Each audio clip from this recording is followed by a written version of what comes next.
From the national newsroom of the Canadian Press, I'm Karen Rebo. Canada's highest court is to decide today whether it will hear arguments in a trailblazing climate change lawsuit that dates back to 2019 and could clarify whether governments are constitutionally required to tackle planet warming emissions.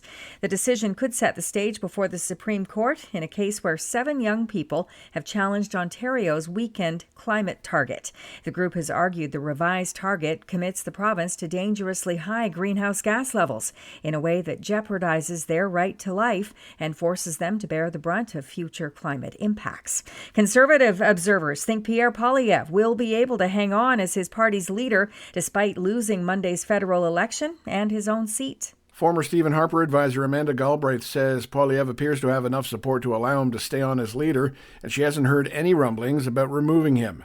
Former campaign manager and political staffer Corey Teneyck agrees, saying Poilievre finished the campaign strong enough that a lot of people in the party will want him to stick around. Rob Westgate, the Canadian Press. An expert on Canada-U.S. relations is urging new Prime Minister Mark Carney to be pragmatic in his efforts to fix our relationship with the States when he visits the White House in the coming days. President Donald Trump says he spoke with Carney on Tuesday to congratulate him on his election win. He's a very nice gentleman, and he's going to come to the White House very shortly, within the next week or less.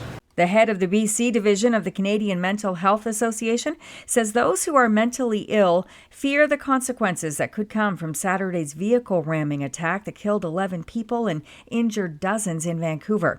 Johnny Morris says it affects how those with mental illness see themselves and how others see them. And it could even stop people from getting help. People are on guard. And so stigma and the ways we talk about mental illness in these moments really can contribute to feeling safe and people feeling more likely to reach out for help, or it can push people apart. Vancouver Mayor Ken Sims says he's concerned to learn the man accused in the festival attack was on leave from involuntary mental health treatment.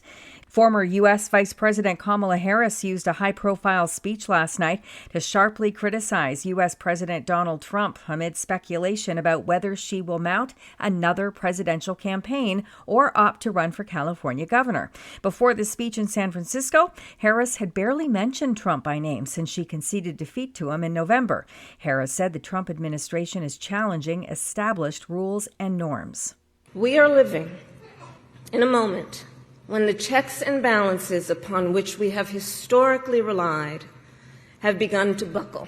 Harris warned things will probably get worse before they get better. This is the Canadian Press. In sports, the Montreal Canadiens are out of hockey's Stanley Cup playoffs. The Canadiens fell 4-1 to the Capitals Wednesday night in Washington, and so the Habs were sent packing after losing their first-round matchup 4-1. Habs captain Nick Suzuki was proud of his young group despite the loss. From where we started the season to where we are now, we've grown so much and felt like we could have won any of these games. The Winnipeg Jets have taken back the lead in their Western Conference series with St. Louis. Kyle Connor had a goal and 2 helpers to propel Winnipeg to a 5-3 win over the Blues, earning the Jets a 3-2 lead in their opening round series. And the defending champion Florida Panthers ousted the Tampa Bay Lightning from the playoffs with a 6-3 win. Alejandro Kirk's RBI single with the bases intentionally loaded in the 10th inning completed the Toronto Blue Jays' awesome home run-filled comeback for a 7-6 win over the Boston Red Sox at Rogers Centre. From the Canadian Press, I'm Karen Rebo. Thanks for listening. Don't forget to follow and subscribe. For more of today's top stories, visit thecanadianpressnews.ca.